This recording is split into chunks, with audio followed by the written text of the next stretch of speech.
জান্নাতের সংখ্যা ৮টি আর জাহান্নামের সংখ্যা ৭টি কেন? এর বিশেষ কোনো কারণ বা ব্যাখ্যা আছে কিনা? মেয়েরা মাথায় কাপড় না দিয়ে কোরআন পড়তে পারবে কিনা? আমি যদি হারাম টাকা সওয়াবের নিয়ত ছাড়া কাউকে দান করি আর সে যদি আমার জন্য দোয়া করে, তাহলে সেই দোয়ার ফজিলত পাবো কিনা? নারীগণের জন্য জুমার নামাজ বাধ্যতামূলক না হওয়া বৈষম্য নাকি সুযোগ, বিস্তারিত জানতে চাই। জান্নাতের সংখ্যা ৮টি আর জাহান্নামের সংখ্যা ৭টি কেন?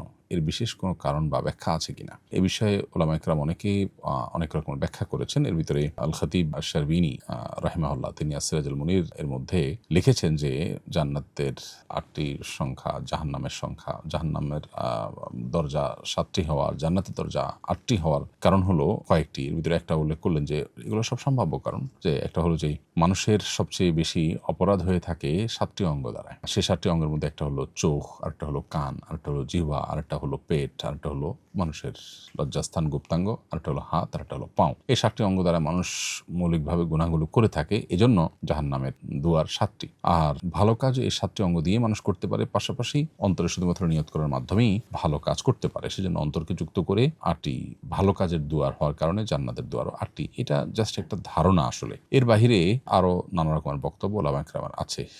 সবচেয়ে বড় বিষয় হলো যে আল্লাহ রাব্বুল আলামিন যেটাকে আমাদের জন্য মুনাসিব মনে করেছেন সেটাই করেছেন। জাহান্নামের দুয়ার কেন 7টি, জান্নাতের দুয়ার কেন 8টি, এটা আল্লাহ তাআলার ইলমে একমাত্র আছে। আল্লাহই সবচাইতে ভালো জানেন। অতএব এই বিষয়গুলোকে আল্লাহর উপর ন্যস্ত করাটাই হলো আমাদের জন্য অধিকতর উপযোগী। মেয়েরা মাথায় কাপড় না দিয়ে কোরআন পড়তে পারবে কি না? কোরআন তেলাওয়াত করার জন্য মাথায় কাপড় দেওয়া জরুরি না। কোরআন তেলাওয়াত করার জন্য আপনার মাথায় কাপড় দেওয়া ছাড়াও কোরআন তেলাওয়াত করতে পারবেন। আমরা অনেকে মনে করি যে কোরআন তেলাওয়াতের সময় বা দিনী বই পড়ার সময় বা আজান শোনার সময় মেয়েদের মাথায় কাপড় দিতে হবে, অথচ শরীয়তে এরকম কোনো বাধ্যবাধকতা নেই। আমি যদি হারাম টাকা সওয়াবের নিয়ত ছাড়া কাউকে দান করি আর সে যদি আমার জন্য দোয়া করে, তাহলে সেই দোয়ার ফজিলত পাবো কিনা? দোয়ার ফজিলত সুফল আপনি পেতে পারেন, তবে সওয়াবের নিয়ত ছাড়া দান করেছেন, এই টাকার মালিক তো কেউ না কেউ। যিনি মালিক তার পক্ষ থেকে মূলত দানটা হবে এবং সওয়াবটা মূলত তিনি পাবেন। আপনি প্রথমত এই যে হারাম থেকে বাঁচার জন্য একটা উদ্যোগ নিলেন, চেষ্টা করলেন, এর কারণে সওয়াব পাবেন। দ্বিতীয়ত যিনি পেয়েছেন তিনি যে দোয়া করলেন আপনার জন্য, সে দোয়ার উপকারিতা আপনি পাবেন ইনশাআল্লাহ তাআলা। নারীগণের জন্য জুমার নামাজ বাধ্যতামূলক না হওয়া বৈষম্য নাকি সুযোগ, বিস্তারিত জানতে চাই।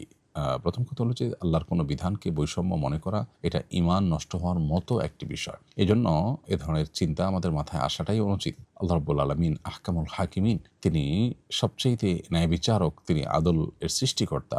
আদল তিনি আবশ্যক করে দিয়েছেন। নিজের জন্য তিনি হাদিসে কুদসিতে বলেছেন, ইন্নী হারামতু যুলমা আলা নাফসি, আমার নিজের প্রতি নিজের জুলুমকে আমি হারাম করে দিয়েছি। সেখানে আল্লাহ রাব্বুল আলামিনের কোনো বিধানে বৈষম্য হতে পারে এরকম চিন্তা মাথায় আসাটাও ঈমানের সাথে অসঙ্গতিপূর্ণ। সেজন্য এরকম চিন্তা করা উচিত না। এরপরের বিষয় হলো যে জুমার নামাজের জন্য নারীদেরকে যে ছাড় দেওয়া আছে, এটা ছাড় মূলত পুরুষদের মতো নারীদেরকেও যদি বলা হতো, নারীরা কিন্তু বাসার ভেতরটা সামলাতে হয়, বাচ্চা কাচ্চা, রান্না বাড়া ইত্যাদি ইত্যাদি। তাদেরকে যদি জামাতে, 5 ওয়াক্ত জামাতে হাজির হওয়া, জুমার নামাজে হাজির হওয়া পুরুষদের মতো এরকম নির্দেশ তাদের জন্য থাকতো, তাহলে আমাদের সংসার জীবন অত্যন্ত কঠিন হয়ে পড়তো। আল্লাহ রাব্বুল আলামিনের চাইতে বড় বিবেচক, তার চাইতে বড় ইনসাফকারী সৃষ্টি জগতে আর কে হতে পারে? আল্লাহ খুদ স্রষ্টা ইনসাফের। সেজন্য এটা মূলত নারীর প্রতি ছাড়।